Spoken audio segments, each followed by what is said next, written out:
Hello friends, welcome to my channel. ఈ ఫిబ్రవరి 25, 2024న Kakinada port railway station దగ్గర construct చేసిన 100 పడకల ఈఎస్ఐ హాస్పిటల్ ఓపెన్ కాబోతుంది.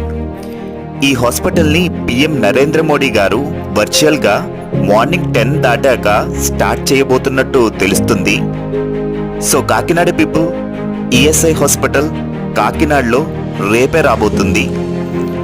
మన కాకినాడలో one of the best construction and పీపుల్కి బాగా ఉపయోగపడేది ఈ ఈఎస్ఐ హాస్పిటల్ అని చెప్పుకోవచ్చు.